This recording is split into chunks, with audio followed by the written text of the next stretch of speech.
नमस्कार दोस्तों, मैं अंजू रंजन आज आपसे बातें करूंगी कि हमें अपने बर्थ चार्ट में किस तरह से देखना चाहिए कि हमारा रिलेशन इन लॉज के साथ किस तरह का होगा। क्या यह पॉसिबल है कि मैं शादी के पहले यह जान सकूं कि मेरा रिलेशन इन लॉज के साथ कैसा होगा? तो यस, डेफिनेटली आप यह जान सकते हैं कि आपका रिलेशन आपके इन लॉज के साथ कैसा रहेगा अपने बर्थ चार्ट को देखकर। यहाँ मैं कुछ रूल्स डिस्कस करूंगी। आई नो कि आपके लिए भी ये डिफिकल्ट है, स्पेशली वो लोग जो बिल्कुल भी एस्ट्रोलॉजी नहीं जानते हैं, लेकिन मैं ये जो भी रूल डिस्कस करी हूँ उसकी सहायता से आप यह जान सकते हैं कि आपका रिलेशन आपके इन लॉज के साथ किस तरह का रहेगा। कुछ हाउसेस है जो रिस्पॉन्सिबल होते हैं हमारे रिलेशन के लिए और हमारे खुद के बिहेवियर के लिए। तो चलिए कुछ उन हाउस कौन कौन से हाउसेस इसके लिए इम्पॉर्टेंट है, सबसे पहले हम ये जानते हैं।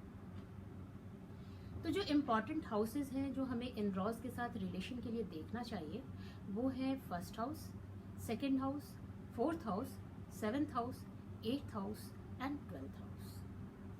This are the very important houses जहाँ की हम ये समझ सकते हैं कि हमारा रिलेशनशिप, इसको देखकर समझ सकते हैं कि हमारा रिलेशनशिप इन लॉज के साथ कैसा होगा।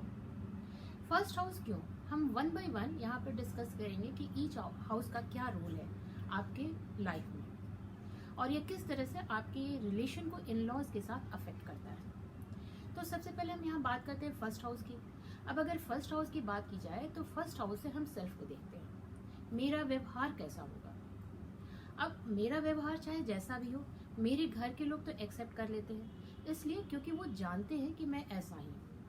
पर मेरे इस नेचर को मेरे इन लॉज के घर में कितना सपोर्ट किया जाएगा, कितना एक्सेप्ट किया जाएगा, यह कहना मुश्किल है।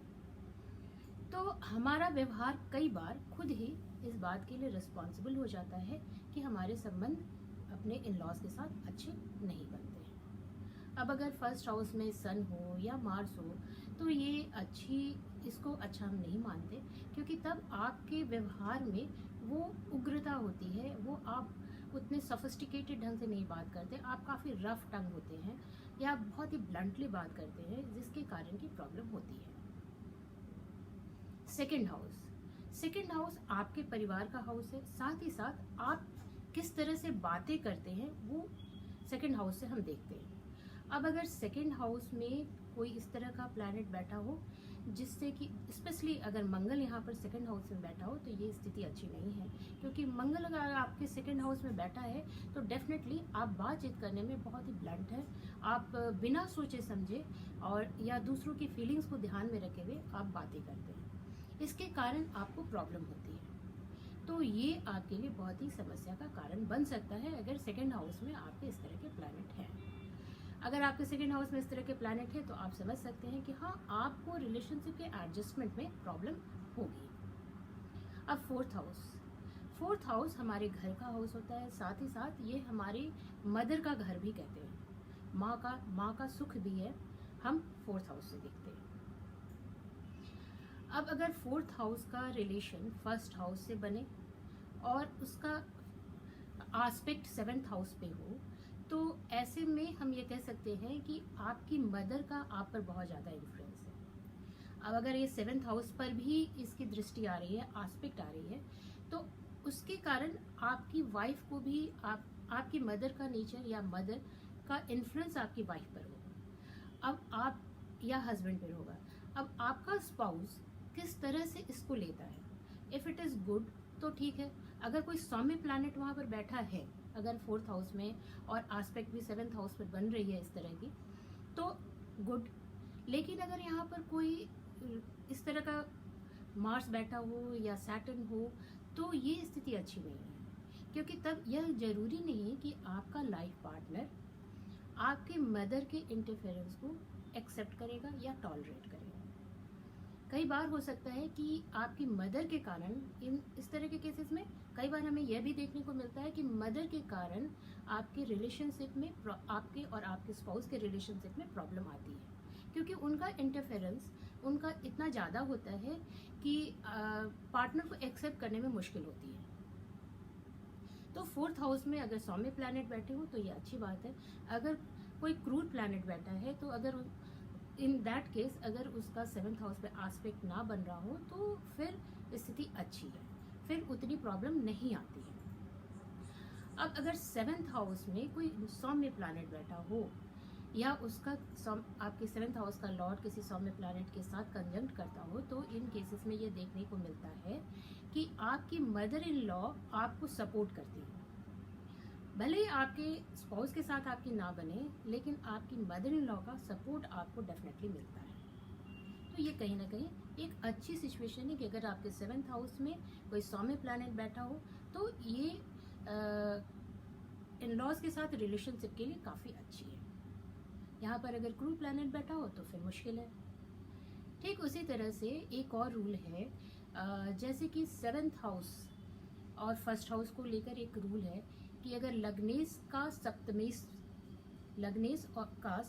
के साथ पंचधा मैत्री में अगर मित्र हैं तब तो अच्छी रिलेशन रहेगी। अगर वो पंचधा मैत्री में शत्रु हैं तो फिर आपके रिलेशनशिप में प्रॉब्लम आती है। अब ये पंचधा मैत्री ये काफ़ी टेक्निकल वर्ड है एंड आई थिंक कि सिर्फ उन्हीं लोगों को पता होगा जिन्हें की एस्ट्रोलॉजी अच्छे से आती है, लेकिन फिर भी आप जो नहीं भी जानते हैं वो इसके माध्यम से यह समझ सकते हैं कि हमें किस तरह से पंचधा मैत्री देखनी चाहिए।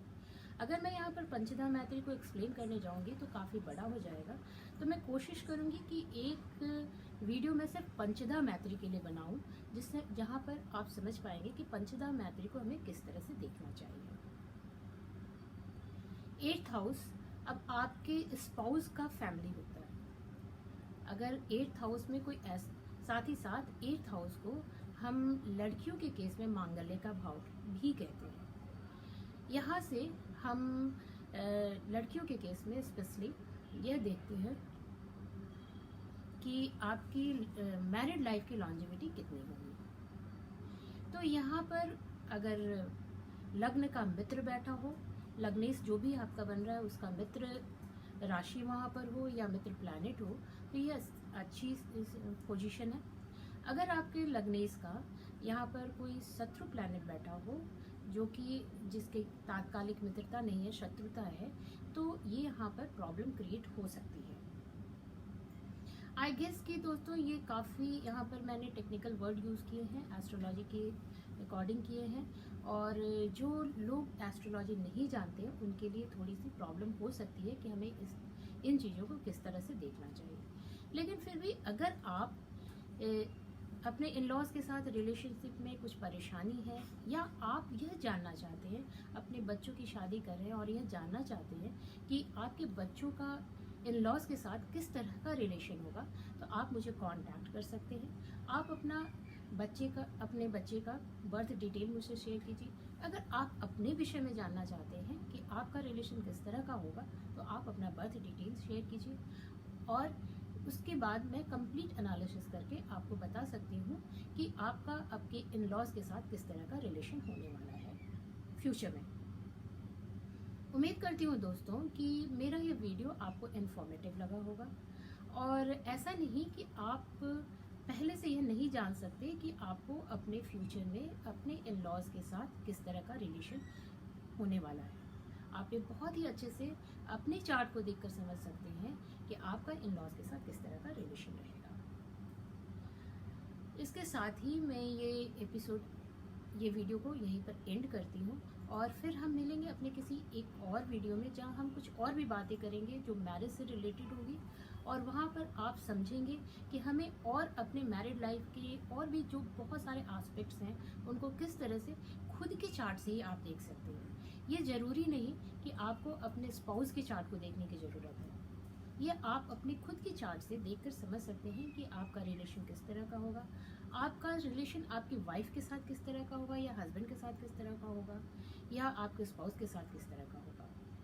तो इसके साथ ही नमस्कार दोस्तों, हम मिलते हैं फिर अपनी नई वीडियो।